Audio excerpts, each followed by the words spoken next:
한국은 더 이상 변방이 아니다. 공급망 규칙을 설계하는 플레이어다. EU 경제안보 분석관 마테오 베르너의 이 한 문장에 브뤼셀 본부가 발칵 뒤집혔습니다. 배터리 점유율 37%, 조선 수주 세계 1위, 반도체 메모리 60% 이상. 냉혹한 숫자로 증명된 한국의 위상을 EU 내부에선 정치적 부담이란 이유로 지우려 했습니다. 한국? 그저 협력국 정도지. 규칙 설계자라니 과대평가 아닌가? EU 고위 실무진은 코웃음 쳤습니다. 그런데 단 사흘 만에 상황이 역전됐습니다. 언론 폭로, 내부 고발, 그리고 한국 외교부의 공식 데이터 제공까지. 더 충격적인 건 이 모든 걸 관철시킨 게 44 평범한 분석관 한 명이었다는 사실입니다. 대체 브뤼셀 한복판에서 무슨 일이 벌어진 걸까요? 진실을 지키기 위해 그가 치른 대가는 무엇이었을까요? 지금부터 그 전말을 공개합니다. 안녕하세요. 저는 마테오 베르너입니다. 44, EU 본부가 있는 브뤼셀에서 경제안보 분석관으로 일하고 있죠. 제 책상 위엔 늘 두꺼운 보고서 더미가 쌓여 있고 모니터 세대엔 실시간으로 공급망 데이터가 흘러갑니다. 리튬, 코발트, 히토류. 이런 단어들이 제 일상이에요. 오늘 아침도 평소와 다르지 않았습니다. 에스프레소 한 잔을 들고 사무실 복도를 걸어가는데 유리창 너머로 브뤼셀 하늘이 잿빛으로 깔려 있더군요. 12월 초라 해가 늦게 뜨는 계절이죠. 복도엔 아직 사람이 별로 없었고 제 발소리만 딱딱 울렸습니다. 문을 열고 들어서자 책상 모서리에 놓인 서류 하나가 눈에 들어왔어요. 어젯밤 런던에서 보낸 비공개 브리핑 자료였습니다. 표지엔 빨간 글씨로 Confidential Supply CHAIN 태스크포스라고 찍혀 있었죠. 저는 커피를 한 모금 마시고 천천히 의자에 앉아 그 서류를 펼쳤습니다. 첫 페이지부터 심장이 조금 빨리 뛰기 시작했어요. 한국은 더 이상 변방이 아니다. 공급망과 기술 규칙을 설계하는 플레이어다. 제가 직접 쓴 문장이었습니다. 석 달 동안 데이터를 모으고 현장 인터뷰를 하고 밤새 고민하며 다듬은 결론이었죠. 이 문장 하나가 앞으로 EU의 경제안보 전략 방향을 바꿀 수도 있다는 걸 알았거든요. 그런데 이상했습니다. 제 옆자리 동료 클라라가 출근하더니 제 책상 앞을 지나가면서 이상한 표정을 지었어요. 마테오, 그거 정말 제출할 거야? 목소리가 낮고 조심스러웠습니다. 저는 고개를 들어 그녀를 봤죠. 왜요? 문제라도 있나요? 클라라는 잠시 망설이더니 작게 한숨을 쉬었습니다. 모르겠어. 그냥 조심해. 그리고는 자기 자리로 돌아가 버렸어요. 저는 다시 서류를 내려다봤습니다. 손가락 끝이 차갑게 식어가는 게 느껴졌죠. 뭔가 잘못되고 있다는 느낌. 하지만 그때만 해도 이게 시작일 줄은 몰랐습니다. 그저 평범한 업무의 연장선이라고 생각했죠. 창밖으로 브뤼셀 시내가 보였습니다. 유럽 연합 깃발들이 바람에 펄럭이고 출근하는 사람들이 분주하게 오가고 있었어요. 저는 커피 잔을 내려놓고 키보드 위에 손을 올렸습니다. 화면에 떠있는 이메일 제목이 눈에 들어왔죠. 레이 한국 변수 내부 검토 필요. 그때였습니다. 이메일을 열었을 때 발신자 이름이 먼저 눈에 들어왔습니다. 다니엘 바르가. EU 자문단 내 위기관리 책임자죠. 그는 선출직이 아니라 실무 고위직이지만 브뤼셀에선 누구나 그의 이름을 조심스럽게 다뤘어요. 정치적 감각이 뛰어나다는 평가와 함께 불편한 진실은 슬쩍 묻어버리는 능력도 탁월하다는 소문이 돌았죠. 이메일 본문은 짧았습니다. 마테오, 보고서 잘 봤네. 다만 몇 가지 문구는 재검토가 필요해 보이는군. 오늘 오후 3시 내 사무실로 오게. 끝에 점 하나 없이 딱 잘라 끝나는 문장이었어요. 저는 화면을 멍하니 바라보다가 마우스 커서를 천천히 움직여 답장 버튼을 눌렀습니다. 하지만 뭐라고 써야 할지 몰라서 그냥 창을 닫아버렸죠. 점심시간이 되자 식당 한쪽 구석에서 서윤을 만났습니다. 그녀는 브뤼셀에서 공공정책 자문으로 일하는 한국계 컨설턴트예요. 36살, 날카로운 눈매와 차분한 말투를 가진 사람이죠. 우린 1년 전 한 세미나에서 처음 만났고 이후로 가끔 정보를 주고받는 사이가 됐습니다. 표정이 안 좋으시네요. 서윤이 샐러드를 포크로 찍으며 말했습니다. 저는 쓴웃음을 지었어요. 바르가한테 불려갔어요. 보고서 때문에. 그녀의 손이 잠깐 멈췄습니다. 예상했던 건데요. 목소리가 평소보다 낮았죠. 마테오 씨, 진실이 항상 환영받는 건 아니잖아요. 그 말이 가슴에 꽂혔습니다. 저는 포크를 내려놓고 그녀를 똑바로 봤어요. 그럼 어떻게 해야 하죠? 제가 쓴 건 데이터예요. 팩트고요. 한국이 배터리, 반도체, 조선에서 어떤 위치인지 숫자로 다 나와 있단 말이에요. 목소리가 조금 떨렸습니다. 서윤은 한숨을 쉬며 말했죠. 팩트가 문제가 아니에요. 누군가에겐 그 팩트가 불편한 거죠. 식당 창밖으로 유럽의회 건물이 보였습니다. 웅장하고 반듯한 외관.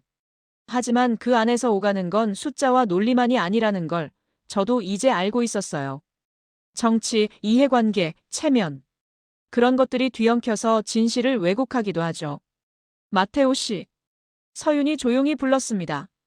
진실을 지키는 건 용기가 필요해요. 하지만 그 용기가 누굴 위한 건지도 생각해야 하고요. 그녀의 눈빛이 진지했습니다. 저는 고개를 끄덕였지만 속으론 혼란스러웠어요. 제가 지금 지키려는 건 보고서일까요? 아니면 제 신념일까요? 오후 2시 반. 저는 복도를 걸어 바르가의 사무실로 향했습니다. 발걸음이 무거웠죠. 문 앞에 서자 안에서 낮은 목소리가 들렸습니다. 노크를 2번 했습니다. 들어오게. 바르가의 목소리가 들렸죠. 문을 열고 들어서자 그는 책상 뒤에 앉아 서류를 보고 있었어요. 창문 너머로 들어오는 오후 햇살이 그의 옆얼굴을 비추고 있었습니다. 52, 회색 양복에 붉은 넥타이. 표정은 무심했지만 눈빛만큼은 날카로웠죠. 앉게. 그가 턱짓으로 의자를 가리켰습니다. 저는 조심스럽게 앉았어요. 바르가는 제 보고서를 책상 위에 펼쳐놓고 형광펜으로 밑줄 친 부분을 손가락으로 톡톡 두드렸습니다. 이 부분 말이야. 한국은 더 이상 변방이 아니다. 공급망과 기술 규칙을 설계하는 플레이어다. 좋은 문장이야. 문학적이기까지 하지. 그의 어조엔 비꼼이 섞여 있었습니다. 저는 입술을 깨물었죠. 데이터가 그렇게 나왔습니다. 배터리 생산량, 조선 수주량, 반도체 공급망 점유율. 모두 확인 가능한 수치예요. 바르가는 고개를 끄덕이며 웃었습니다. 하지만 그 웃음은 차가웠어요. 맞아. 수치는 정확하지. 문제는 해석이야, 마테오. 그는 의자를 뒤로 젖히며 팔짱을 꼈습니다. 우린 지금 미묘한 시기를 지나고 있어. EU는 중국과의 관계를 재조정하고 있고 미국과의 동맹도 재정립 중이야. 이런 상황에서 한국을 설계자로 규정하는 건 너무 앞서가는 거 아닐까? 목소리가 부드러웠지만 그 안엔 압박이 담겨 있었죠. 저는 심호흡을 했습니다. 그럼 뭐라고 써야 하죠? 사실을 왜곡하라는 건가요? 바르가의 눈빛이 차가워졌어요. 왜곡이 아니야. 조정이지. 마테오, 자네는 분석관이야. 정치가가 아니고. 자네가 쓴 문장 하나가 외교적 파장을 일으킬 수도 있다는 걸 생각해봤나? 창밖에서 비둘기 한 마리가 날아갔습니다. 저는 그 새를 멍하니 바라보다가 다시 바르가를 봤어요. 그래서 어떻게 하라는 겁니까? 그는 서류를 덮으며 말했죠. 내일 아침까지 수정본을 내게. 한국은 중요한 파트너라는 정도로 부드럽게 표현하면 돼. 그게 모두에게 좋아. 사무실을 나올 때 제 다리가 후들거렸습니다. 복도를 걸으며 주머니 속 핸드폰을 꺼냈어요. 서윤에게 문자를 보냈죠. 얘기 좀 해야 할 것 같아요. 답장은 금방 왔습니다. 6시, 그랑플라스 근처 카페에서 봬요. 저녁 무렵, 브뤼셀 구시가지는 어둠에 잠기고 있었습니다. 카페 안은 따뜻했고 서윤은 이미 창가 자리에 앉아 있었어요. 제가 다가가자 그녀는 커피잔을 내려놓으며 물었습니다. 어땠어요? 저는 의자를 빼고 앉으며 한숨을 쉬었죠. 수정하래요. 부드럽게. 서윤의 표정이 굳었습니다. 예상했어요. 그런데 마테오 씨, 원본은 어디 있어요? 저는 고개를 들었어요. 제 컴퓨터예요. 왜요? 그녀가 조용히 말했습니다. 백업해 두세요. 지금 당장. 그 순간 카페 입구로 누군가 들어왔습니다. 입구로 들어온 건 젊은 여성이었습니다. 짙은 갈색 코트에 목도리를 두른 모습. 그녀는 주위를 둘러보더니 우리 테이블 쪽으로 걸어왔어요. 서윤이 작게 손을 들어 신호를 보냈죠. 엘로디예요. 제가 아는 기자. 엘로디 마르탱. 29살의 국제정치 전문 기자라고 서윤이 소개했습니다. 파리통신사 소속이죠. 그녀는 우리 맞은편에 앉으며 가방에서 노트북을 꺼냈어요. 안녕하세요, 마테오 씨. 서윤한테 얘기 들었어요. 목소리는 차분했지만 눈빛엔 호기심이 가득했죠. 저는 어리둥절했습니다. 잠깐만요. 왜 기자를? 서윤이 제 말을 끊었어요. 들어보세요. 엘로디가 어제 이상한 정보를 입수했대요. 엘로디는 노트북 화면을 돌려 저에게 보여줬습니다. 거기엔 이메일 스크린샷이 떠 있었어요. 발신자는 익명. 제목은 EU 인터널 코리어 리포트 센서십. 심장이 쿵 하고 내려앉았습니다. 이게 뭡니까? 엘로디가 화면을 스크롤하며 말했죠. 어젯밤 제 메일함에 들어왔어요. 누군가 내부 고발을 한 거예요. EU 경제안보 태스크포스에서 한국 관련 보고서가 검열당하고 있다고요. 그리고 당신 이름이 나와 있더라고요. 손이 떨렸습니다. 저는 커피잔을 들여다 그냥 테이블 위에 두었어요. 누가 이런 걸? 서윤이 조용히 말했습니다. 내부 사람이겠죠. 아마 당신 보고서를 본 누군가. 엘로디가 고개를 끄덕였어요. 이게 사실인가요? 정말 검열이 있었나요? 저는 입술을 깨물었습니다. 바르가의 차갑고 단호한 목소리가 귓가에 맴돌았죠. 조정이야, 왜곡이 아니고. 하지만 지금 제 앞에 있는 건 명백한 증거였어요. 누군가 이 일을 세상에 알리려 하고 있었습니다. 마테오 씨. 엘로디가 몸을 앞으로 기울이며 말했습니다. 저는 이 기사를 쓸 거예요. 하지만 당신 협조가 필요해요. 원본 보고서, 수정 지시 문서, 모든 증거가 있으면 보여주세요. 그녀의 눈빛이 진지했죠. 저는 고개를 저었어요. 안 돼요. 이건 기밀이에요. 제가 유출하면 잘릴 거예요. 서윤이 냉정하게 말을 끝냈습니다. 하지만 지금 이미 누군가 당신을 수면 위로 끌어올렸어요. 기사가 나가면 당신은 어차피 타겟이 될 거예요. 침묵해도 말해도. 그녀의 목소리가 차가웠지만 눈빛만큼은 걱정스러웠죠. 카페 안이 갑자기 답답하게 느껴졌습니다. 밖에선 빗방울이 떨어지기 시작했어요. 창문에 빗물이 줄줄 흘러내리는 게 보였죠. 저는 두 손으로 얼굴을 감쌌습니다. 시간을 좀 주세요. 생각할 시간이 필요해요. 엘로디는 명함을 테이블 위에 놓으며 일어났습니다. 이틀 드릴게요. 그 전에 연락 주세요. 그리고 마테오 씨. 그녀가 코트를 여미며 덧붙였죠. 진실은 결국 나오게 돼 있어요. 당신이 말하든 다른 누군가가 말하든. 그녀가 나간 뒤 카페엔 서윤과 저만 남았습니다. 밖에선 비가 더 세게 쏟아지고 있었어요. 서윤이 조용히 말했습니다. 마테오 씨, 이제 선택해야 해요. 바로 그때 제 핸드폰이 울렸습니다. 화면을 보니 클라라였습니다. 사무실 동료죠. 이 시간에 전화라니 이상했어요. 저는 서윤을 보며 손가락으로 전화기를 가리켰고 그녀는 고개를 끄덕였습니다. 통화 버튼을 눌렀죠. 여보세요? 마테오, 지금 어디야? 클라라의 목소리가 급했습니다. 숨소리도 거칠었어요. 왜요? 무슨 일이에요? 저는 자리에서 일어나 카페 구석으로 걸어갔습니다. 클라라가 낮은 목소리로 말했죠. 사무실의 분위기가 이상해. 오후에 바르가가 회의실에서 몇 명이랑 계속 문 닫고 얘기하더라고. 그리고 방금 IT팀이 당신 컴퓨터 접속 로그를 확인하러 왔어. 머릿속이 하얘졌습니다. 뭐라고요? 클라라가 다급하게 말을 이었어요. 나도 정확히는 모르겠어. 근데 뭔가 조사가 시작된 것 같아. 마테오, 당신 혹시 뭔가 했어? 저는 입술을 깨물었습니다. 아니요, 아무것도 안 했어요. 그냥 제 일을 했을 뿐이에요. 그럼 조심해. 클라라의 목소리가 떨렸습니다. 요즘 브뤼셀이 민감한 시긴 알잖아. 잘못 걸리면 그냥 조심하라고. 통화가 끊겼어요. 저는 핸드폰을 쥔 채 멍하니 서 있었죠. 창밖 비는 여전히 쏟아지고 있었고 가로등 불빛이 젖은 도로에 반짝이고 있었습니다. 서윤이 제 옆으로 왔습니다. 무슨 일이에요? 저는 천천히 상황을 설명했어요. 그녀의 얼굴이 굳어졌죠. 시작됐네요. 그들이 당신을 압박하기 시작한 거예요. 저는 고개를 저었습니다. 하지만 전 아무것도 안 했단 말이에요. 유출도 안 했고 그냥 진실을 썼죠. 서윤이 제 말을 끝냈습니다. 그게 문제예요, 마테오 씨. 이 세계에선 진실을 쓰는 것만으로도 위험해질 수 있어요. 그녀의 눈빛이 진지했어요. 저는 창밖을 바라봤습니다.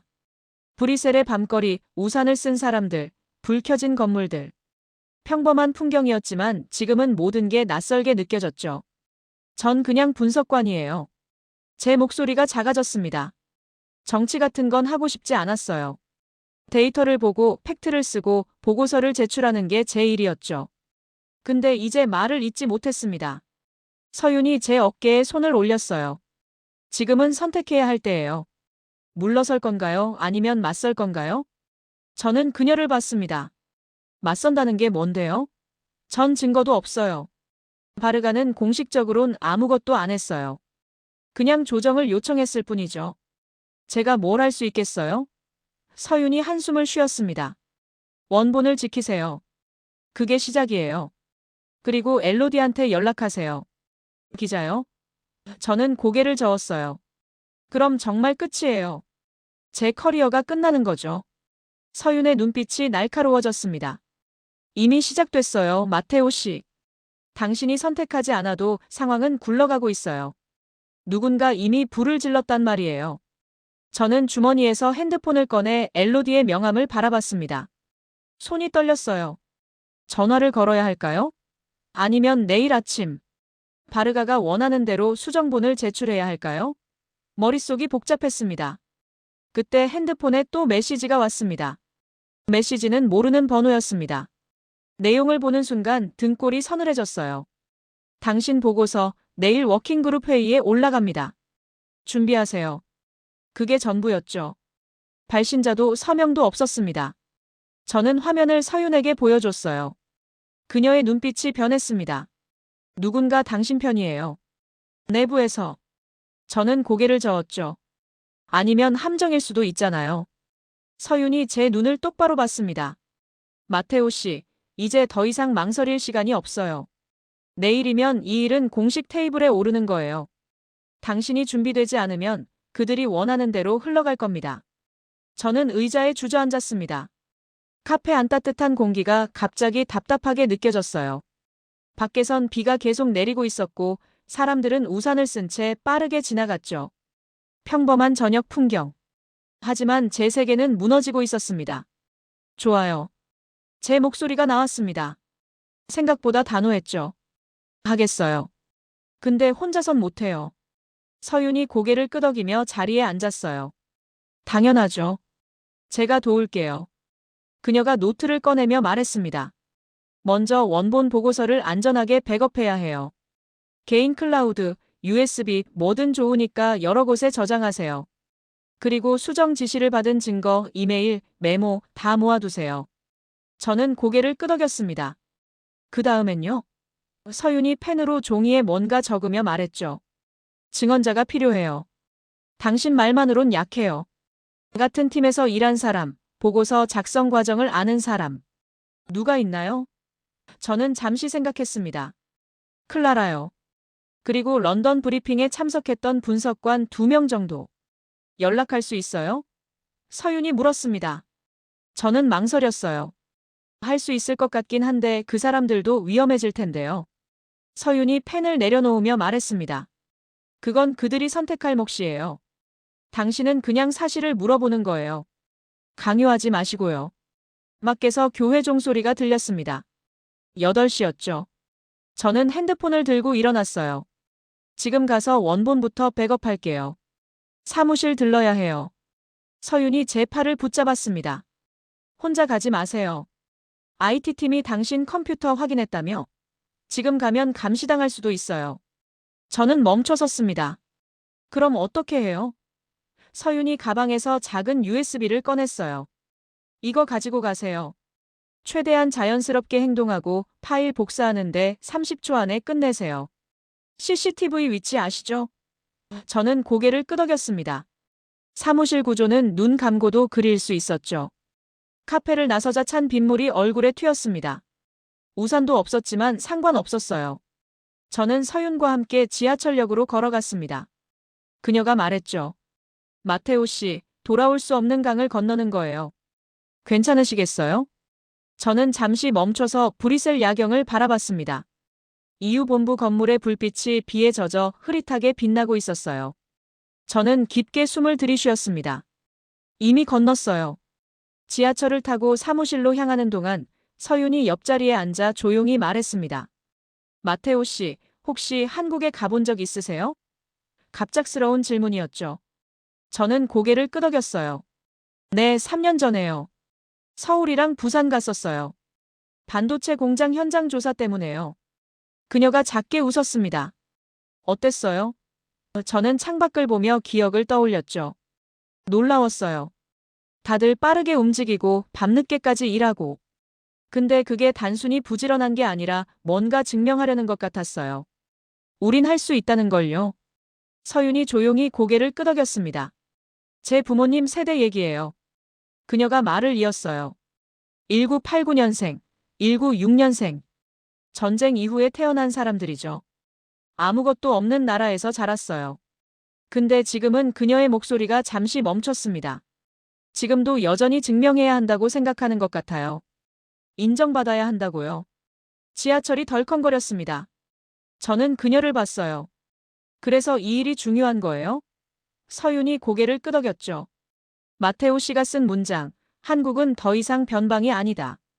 그게 단순히 경제 분석이 아니에요. 그건 누군가에겐 삶 전체를 긍정하는 말이거든요. 저는 가슴이 뭉클해졌습니다. 제가 쓴 건 그냥 데이터였어요. 숫자와 그래프를 보고 내린 결론이었죠. 근데 누군가에겐 그게 다른 의미였던 거예요. 서윤이 조용히 덧붙였습니다. 당신이 지금 싸우는 건 보고서만이 아니에요. 수많은 사람들의 이야기를 지키는 거예요. 지하철이 멈춰섰습니다. 우린 내려서 빗속을 걸었죠. EU 본부 건물이 가까워질수록 제 심장이 빨리 뛰었어요. 서윤이 제 팔을 잡으며 말했습니다. 저 여기서 기다릴게요.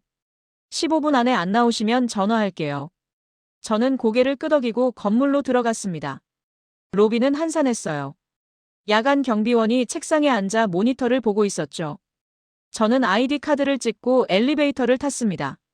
3층, 제 사무실이 있는 층이에요. 문이 열리자 복도의 형광등이 희미하게 켜져 있었습니다. 발소리만 고요하게 울렸죠. 사무실 문을 열었습니다. 어둠 속에서 컴퓨터들의 대기 LED만 깜빡이고 있었어요. 저는 불을 켜지 않고 제 책상으로 갔습니다. 마우스를 움직이자 화면이 켜졌죠. 비밀번호를 입력하고 USB를 꽂았습니다. 손이 떨렸어요. 파일을 찾았습니다. 한국 공급망 최종 초안. DOCX 복사를 시작했죠. 진행바가 천천히 움직였어요. 10%, 20% 그때 복도에서 발소리가 들렸습니다. 저는 숨을 멈췄습니다. 발소리가 가까워지고 있었어요. 50%, 60% 제 심장이 귀에서 쿵쾅거렸죠. 발소리가 제 사무실 문 앞에서 멈췄습니다. 80%. 문손잡이가 돌아가는 소리가 들렸습니다. 저는 재빨리 USB 위에 서류 한 장을 덮었어요. 90%. 불이 켜지며 클라라가 문 앞에 서 있었습니다. 마테오, 여기서 뭐해? 그녀의 눈이 휘둥그레졌죠. 저는 최대한 자연스럽게 웃으려 했어요. 아, 클라라. 놀랐네요. 저 그냥 내일 회의 자료 좀 챙기려고요. 화면 모서리에서 복사 완료 메시지가 떴습니다. 저는 마우스로 재빨리 창을 닫았죠. 클라라가 사무실 안으로 들어오며 주위를 둘러봤어요. 이 시간에? 불도 안 켜고. 눈이 좀 피곤해서요. 저는 USB를 빼며 주머니에 넣었습니다. 클라라는 왜 왔어요? 그녀가 한숨을 쉬며 자기 책상으로 갔어요. 나도 내일 자료 때문에. 근데 마테오, 진짜 괜찮아? 오늘 오후부터 분위기가 그녀가 말을 멈추고 저를 봤습니다. 저는 고개를 끄덕였어요. 네, 괜찮아요. 그냥 좀 복잡한 일이 있어서요. 클라라가 가방에서 파일을 꺼내며 조용히 말했죠. 바르가가 당신 찾더라. 아까 7시쯤에. 근데 당신 없다니까 표정이 그녀가 얼굴을 찌푸렸습니다. 조심해, 마테오. 진짜로. 사무실을 나와 엘리베이터를 타는데 핸드폰이 진동했습니다. 서윤이었죠. 다 됐어요? 저는 작게 대답했어요. 네, 나가고 있어요. 1층 로비에 내려서자 서윤이 구석에 서 있었습니다. 우린 아무 말 없이 건물을 나왔어요. 밖에선 비가 그쳤습니다. 젖은 도로가 가로등 불빛을 반사하고 있었죠. 서윤이 물었어요. 문제 없었어요? 저는 주머니 속 USB를 만지며 고개를 끄덕였습니다. 클라라가 들어왔는데 다행히 복사는 끝난 뒤였어요. 다음 단계로 넘어가야 해요. 서윤이 핸드폰을 꺼내며 말했습니다. 증언자 연락부터 시작할게요. 런던 브리핑 참석자 명단 보내주실 수 있어요? 저는 핸드폰으로 이메일을 확인했죠. 지금 보낼게요. 우린 근처 24시간 편의점으로 들어갔습니다. 따뜻한 커피를 사서 구석 테이블에 앉았어요. 서윤이 노트북을 펼치며 명단을 확인했습니다. 이 사람, 요나스 슈미트. 독일 분석관이죠? 연락 가능해요? 저는 고개를 끄덕였어요. 네, 그 사람이랑은 가끔 이메일 주고받아요. 지금 연락해보세요. 서윤이 말했습니다. 저는 핸드폰을 들고 요나스에게 문자를 보냈죠. 안녕하세요, 요나스. 급한 일이 있어서 연락드려요. 혹시 내일 통화 가능할까요? 답장은 5분 뒤에 왔습니다. 무슨 일이죠? 한국 보고서 건인가요?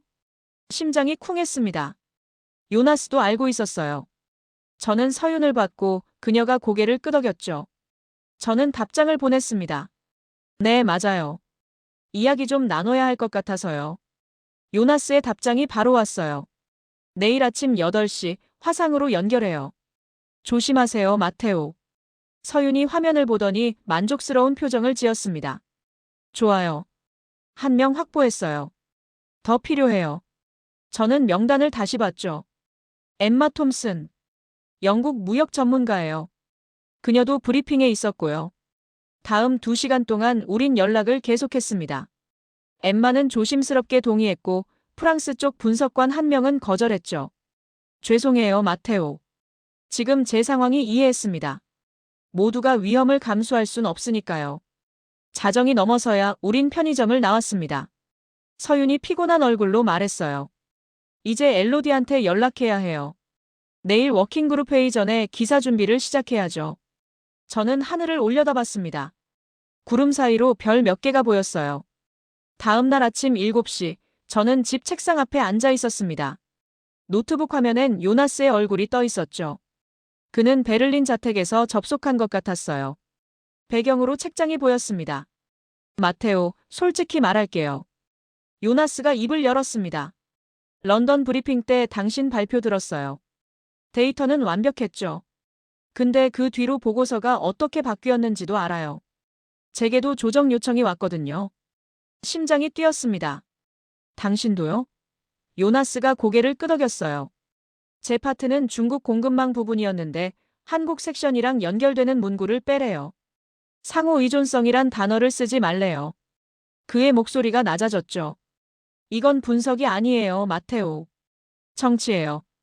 화면 옆에서 서윤이 메모를 하고 있었습니다. 저는 물었어요. 증언해 줄 수 있어요? 공식적으로요. 요나스가 잠시 망설였습니다. 그의 눈빛이 흔들렸죠. 제 계약이 다음 달에 갱신되거든요. 지금 문제 일으키면 그가 한숨을 쉬었어요. 하지만 이대로는 안 되죠. 네, 하겠어요. 통화를 끊고 나서 엠마와도 연결했습니다. 그녀는 런던 사무실에서 접속했어요. 마테오, 이거 진짜 크게 번질 거예요. 각오는 되셨죠? 저는 고개를 끄덕였습니다.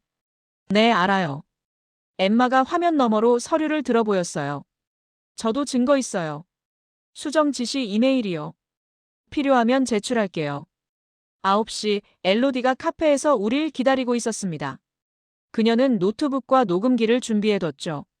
시작할까요? 저는 USB를 건네며 말했어요. 원본 보고서예요. 그리고 이건 증언자 명단이고요. 엘로디의 눈이 빛났습니다. 이 정도면 충분해요. 그녀가 파일을 열며 말했죠. 오늘 오후에 초고 나가요.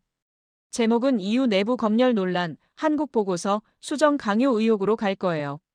저는 커피를 한 모금 마셨습니다. 손이 떨렸어요. 서윤이 조용히 말했습니다. 마테오 씨, 기사 나가면 돌이킬 수 없어요. 정말 괜찮으세요? 저는 창밖을 봤습니다. 브뤼셀 거리엔 사람들이 평범하게 걷고 있었어요. 출근하고 커피 마시고 일상을 살아가는 사람들이었죠. 괜찮아요. 제 목소리가 나왔습니다. 이제 시작이니까요. 오후 3시 엘로디의 기사가 온라인에 올라왔습니다. 제 핸드폰이 미친 듯이 울리기 시작했어요. 클라라, 동료들, 심지어 모르는 번호에서도 전화가 왔죠. 저는 전원을 껐습니다. 서윤이 노트북 화면을 돌려 보여줬어요. SNS에서 기사가 퍼지고 있었습니다. 댓글들이 실시간으로 달리고 있었죠. 그때 새 이메일이 하나 들어왔습니다. 발신자는 바르가였어요. 내일 아침 9시 긴급 청문회. 참석 필수. 청문회 소환 이메일을 받고 나서 모든 게 빠르게 무너지기 시작했습니다. 그날 저녁 6시 클라라에게서 문자가 왔어요. 마테오, 당신 사무실 출입 정지됐어. IT팀이 당신 컴퓨터 압수해 갔어. 손에 쥔 핸드폰이 차갑게 식어갔죠. 서윤이 제 표정을 보더니 물었습니다. 무슨 일이에요? 저는 화면을 보여줬어요. 그녀의 얼굴이 굳었죠. 예상했던 수순이에요. 증거 인멸하려는 거예요. 저는 머리를 감쌌습니다. 하지만 전 백업해뒀잖아요. USB예요. 그게 문제가 아니에요. 서윤이 노트북을 열며 말했습니다. 그들은 당신을 고립시키려는 거예요. 내부 규정 위반, 무단 유출, 모든 명분을 만들어서요. 화면엔 내부 메신저가 떠 있었어요. 동료들이 제 이름을 언급하며 수군거리는 게 보였죠. 밤 10시, 요나스에게서 전화가 왔습니다. 목소리가 떨리고 있었어요. 마테오, 미안해요. 저 증언 못하겠어요. 가슴이 철렁 내려앉았습니다. 무슨 일이에요? 요나스가 숨을 몰아쉬었죠. 오늘 오후에 상사한테 불려갔어요. 당신이랑 연락하지 말래요. 계약갱신 문제가 있을 수 있대요. 전화를 끊고 나서 엠마에게도 연락했습니다. 그녀는 받지 않았어요. 문자만 왔죠. 죄송해요. 런던 사무소에서 압박이 들어왔어요. 가족이 있어서요. 저는 핸드폰을 테이블에 내려놨습니다. 증언자들이 하나씩 사라지고 있었어요. 서윤이 조용히 말했습니다. 그들이 움직이고 있어요. 체계적으로요. 저는 창밖을 봤어요. 브뤼셀 야경이 차갑게 빛나고 있었죠. 이제 저 혼자네요. 서윤이 제 손을 잡았습니다. 아니에요. 제가 있잖아요. 다음 날 아침 청문회장으로 가는 길에 또 다른 소식이 들렸습니다. 제가 접근하던 내부 데이터베이스 키가 폐기됐대요. 보안 규정상 업데이트라는 명목이었죠. 원본 자료 일부를 더 이상 열람할 수 없게 된 겁니다. 청문회장 앞 복도에서 클라라를 마주쳤습니다. 그녀는 제 눈을 피했어요. 미안해, 마테오. 나도 살아야 해서. 그리고는 빠르게 지나갔죠. 저는 그 자리에 멍하니 서 있었습니다. 회의실 문을 열자 바르가가 테이블 끝에 앉아 있었습니다. 그 옆엔 법무팀 2명이 서류를 펼쳐놓고 있었어요. 바르가가 차갑게 웃으며 말했죠. 앉게, 마테오. 오늘 할 얘기가 많아. 그의 눈빛엔 승리의 확신이 담겨 있었습니다. 바르가가 서류 한 장을 제 앞으로 밀었습니다. 읽어보게. 저는 떨리는 손으로 종이를 집어들었어요. 제목이 눈에 들어왔죠. 징계 절차 개시 통보서. 심장이 쿵 하고 내려앉았습니다. 무단 자료 유출, 내부 규정 위반, 언론 접촉 금지 조항 위반. 바르가가 하나씩 손가락으로 짚으며 말했어요. 이 정도면 즉각 해고 사유야, 마테오. 근데 우린 관대하지. 자네가 협조하면 징계 수위를 낮춰줄 수 있어. 그의 목소리는 부드러웠지만 위협이 담겨 있었죠. 협조요? 제 목소리가 갈라졌습니다. 바르가가 또 다른 서류를 꺼냈어요. 이걸 서명하게. 보고서 수정에 동의한다는 내용이야. 그리고 언론에 해명문을 내는 거지. 개인적 판단 착오였다고. 저는 고개를 저었습니다. 그건 거짓말이잖아요.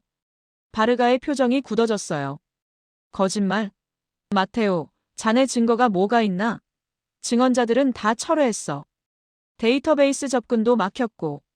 자네 컴퓨터는 우리가 가져갔지. 그가 의자를 뒤로 젖히며 말했죠. 자네 혼자 남았어. 이해하나? 회의실 문이 열리며 법무팀 변호사가 들어왔습니다. 그는 서류 뭉치를 테이블에 놓으며 차갑게 말했어요. 베르너 씨, 조사 결과 당신의 USB 사용 기록이 확인됐습니다. 승인 없는 자료 복사죠. 이건 심각한 보안 위반입니다. 저는 입술을 깨물었습니다. 그들은 모든 걸 알고 있었어요. CCTV도 확인했겠죠. 저는 말했습니다. 규정 확인이 필요해요. CCTV 열람 신청을 바르가가 손을 들어 제 말을 막았어요. CCTV는 보안상 즉시 확인이 제한돼 있네. 절차가 필요하지. 시간이 걸릴 거야. 모든 출구가 막힌 느낌이었습니다.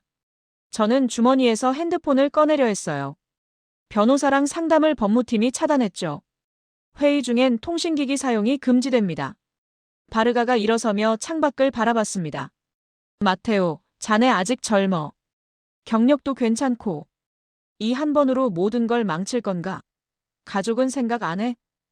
그가 돌아서며 저를 봤어요. 내일까지 시간 줄게. 서명하고 해명문 내면 이 일은 조용히 정리돼.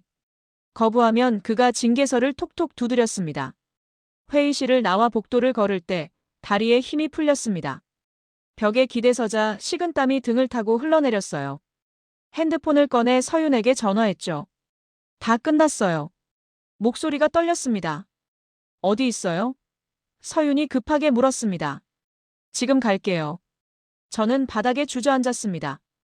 복도엔 아무도 없었어요. 저만 혼자였습니다. 그날 밤 저는 집 소파에 멍하니 앉아 있었습니다. 커튼을 치지 않아서 창밖 브뤼셀 야경이 그대로 보였어요. 불빛들이 반짝였지만 제겐 아무 의미가 없었죠. 테이블 위엔 바르가가 준 서류가 놓여 있었습니다. 서명란이 비어 있었어요. 서윤이 건넨 차가 식어가고 있었습니다. 그녀는 제 맞은편에 앉아 조용히 기다렸어요. 마테오 씨. 그녀가 부드럽게 불렀습니다. 저는 고개를 들지 못했죠. 제가 너무 순진했나 봐요. 진실만 있으면 된다고 생각했어요. 데이터가 맞으면, 팩트가 정확하면 이긴다고요.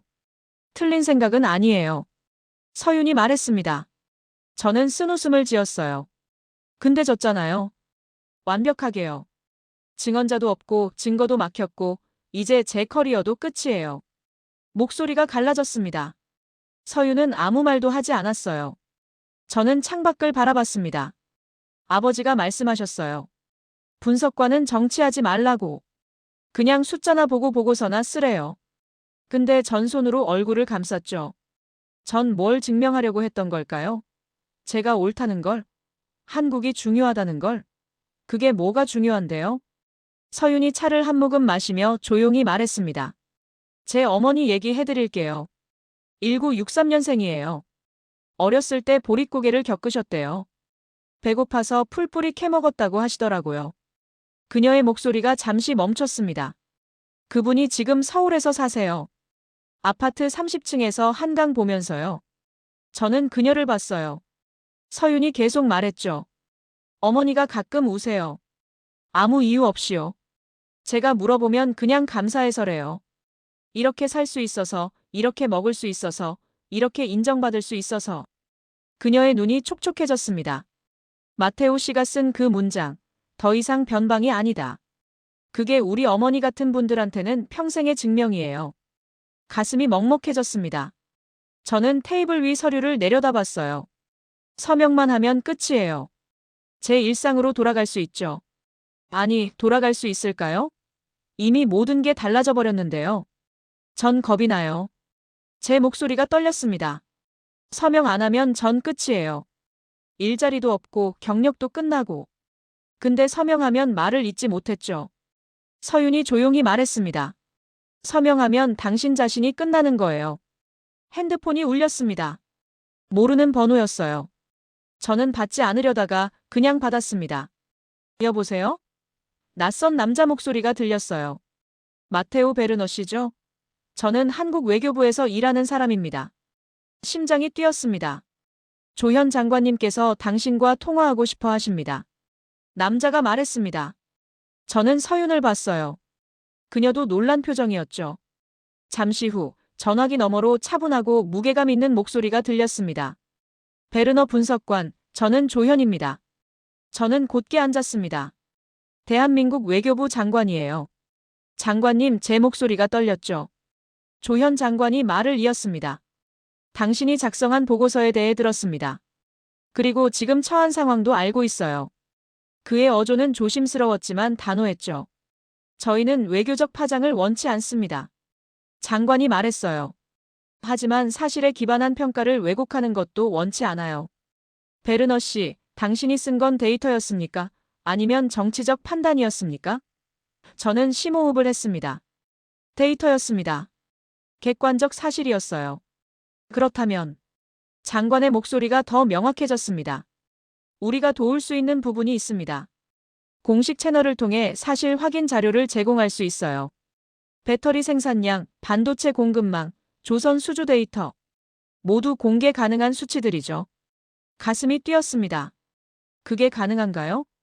우린 진실을 두려워하지 않습니다. 조현 장관이 말했죠. 다만 절차는 지켜야 해요. 개인을 특정하거나 EU 내부 문제에 개입하진 않을 겁니다. 하지만 한국에 대한 객관적 평가라면 우린 그걸 뒷받침할 자료를 가지고 있어요. 통화를 끊고 나서 저는 서윤을 봤습니다. 그녀의 눈에 희망이 보였어요. 마테오 씨, 이제 혼자가 아니에요. 저는 고개를 끄덕였습니다. 하지만 여전히 내부 증언자는 없어요. 제가 청문회에서 뭘 말할 수 있겠어요? 서윤이 노트북을 열며 말했습니다. 개인을 지목하지 마세요. 절차의 문제를 이야기하는 거예요. 보고서가 어떻게 수정됐는지, 누가 아니라 어떤 과정에서 왜곡이 일어났는지요. 그녀가 화면을 돌려 보여줬어요. 엘로디가 추가 취재를 했대요. 다른 보고서들도 비슷한 일을 겪었다고요. 저는 화면을 봤습니다. 엘로디의 후속 기사가 떠 있었어요. EU 내부 검열 시스템의 구조적 문제. 댓글들이 수백 개 달려 있었죠. 사람들이 관심을 갖기 시작했습니다. 내일 청문회는 공개해요. 서윤이 말했습니다. 유럽의회 의원들도 참석한대요. 이젠 바르가 혼자 컨트롤할 수 있는 상황이 아니에요. 저는 테이블 위 서류를 집어들었습니다. 바르가가 요구한 서명서였죠. 천천히 그걸 찢었습니다. 한 번, 두 번, 조각조각 찢어서 쓰레기통에 버렸어요. 서윤이 조용히 웃으며 말했습니다. 결정하셨네요. 저는 고개를 끄덕였죠. 네. 이제 준비해야죠. 그날 밤 우린 새벽까지 준비했습니다. 발표문을 쓰고 자료를 정리하고 예상 질문에 답변을 준비했어요. 창밖으로 동이 트기 시작했습니다. 청문회장은 생각보다 많은 사람들로 가득 차 있었습니다. 유럽의회 의원 5명, 언론 기자들, 그리고 EU 내부 관계자들이죠. 저는 증인석에 앉아 물 한 잔을 마셨어요. 손이 떨렸지만 이제 돌아갈 곳은 없었습니다. 바르가가 맨 앞줄에 앉아 있었습니다. 그의 표정은 여전히 자신감에 차 있었죠. 하지만 옆에 앉은 법무팀은 긴장한 기색이 역력했어요. 의장이 망치를 두드리며 회의를 시작했습니다. 베르너 분석관, 진술을 시작하시죠. 저는 일어서서 준비한 서류를 펼쳤습니다. 저는 특정 개인을 지목하러 온 게 아닙니다. 차분하게 말을 시작했어요. 절차의 문제를 말하러 왔습니다. 제가 작성한 보고서는 데이터에 근거했어요. 한국의 배터리 생산 점유율 37%, 조선 수주량 세계 1위, 반도체 메모리 점유율 60% 이상. 모두 확인 가능한 수치입니다. 한 의원이 손을 들었습니다. 그런데 왜 수정 요청을 받았죠? 저는 심호흡을 했어요. 정치적 민감성 때문이라고 들었습니다. 하지만 분석관의 역할은 정치적 편의가 아니라 사실을 보고하는 거라고 생각합니다. 바르가가 벌떡 일어섰습니다. 의장님, 이건 일방적 주장입니다. 증거가 어디 있습니까? 저는 주머니에서 USB를 꺼냈어요. 여기 원본 보고서가 있습니다. 그리고 한국 외교부에서 제공한 공식 데이터 검증 자료도 있고요. 회의장이 술렁였습니다. 의장이 자료를 검토하더니 바르가를 봤어요. 바르가 씨, 이 수정 요청에 대해 설명해 주시겠습니까? 바르가의 얼굴이 굳어졌죠. 그건 일반적인 내부 검토 과정이었습니다. 일반적? 다른 의원이 끼어들었습니다. 베르너 분석관 외에 몇 명이나 더 비슷한 요청을 받았습니까? 바르가가 말문이 막혔어요. 엘로디의 후속 기사가 효과를 발휘하고 있었습니다. 다른 분석관들의 사례가 이미 보도됐거든요. 그때 회의장 뒤쪽 문이 열렸습니다. 요나스가 들어왔어요. 그는 떨리는 목소리로 말했죠. 저도 증언하러 왔습니다. 제 심장이 쿵 뛰었습니다. 바로 뒤에서 엠마도 들어왔어요. 저도요. 바르가의 얼굴이 창백해졌습니다. 의장이 그들을 앉히며 말했죠. 증언을 들어보겠습니다. 요나스가 서류를 꺼냈어요. 저도 중국 관련 섹션에서 비슷한 압박을 받았습니다. 상호 의존성이란 표현을 삭제하라고요. 엠마가 이메일을 제출했습니다. 제게도 수정 지시가 왔어요. 공식 기록에는 없지만 구두로 압박을 받았죠. 회의장 분위기가 완전히 바뀌었습니다. 의장이 바르가를 날카롭게 쳐다봤어요. 이게 일반적인 절차입니까? 바르가는 아무 말도 하지 못했습니다. 의장이 망치를 두드렸죠. 내부 조사를 진행하겠습니다. 오늘 회의는 여기까지입니다. 회의장을 나서자 서윤이 복도에서 기다리고 있었습니다. 그녀가 조용히 웃으며 말했어요. 해냈어요. 석 달이 지났습니다. 브뤼셀의 봄은 생각보다 따뜻하게 왔어요. 저는 그랑플라스 근처 카페 야외 테이블에 앉아 커피를 마시고 있었습니다. 햇살이 포근했고 광장엔 관광객들이 사진을 찍고 있었죠. 핸드폰에 뉴스 알림이 떴습니다. 이유, 경제안보 보고서 작성 가이드라인 개정. 저는 기사를 열어봤어요. 내부 검열 방지 조항이 신설됐고 분석관의 독립성을 보장하는 절차가 만들어졌습니다. 제 이름은 기사 어디에도 없었지만 이게 시작이었다는 걸 알았어요. 바르가는 사임했습니다. 공식적으론 개인 사정이었지만 모두가 진짜 이유를 알고 있었죠. 저는 여전히 같은 부서에서 일하고 있었어요. 다만 이제 보고서를 쓸 때 아무도 제게 조정을 요구하지 않았습니다. 서윤이 테이블 맞은편에 앉았습니다. 그녀는 가방에서 서류 봉투를 꺼내 제게 건넸어요. 뭐예요? 제가 물었죠. 서윤이 미소 지으며 말했습니다. 초대장이요. 다음 달 서울에서 경제안보 포럼이 열려요. 연사로 초청받으셨어요. 저는 봉투를 열어봤습니다. 공식 초대장이었어요. 서울 경제안보 포럼 기조 연설자 마테오 베르너. 가슴이 뭉클해졌죠.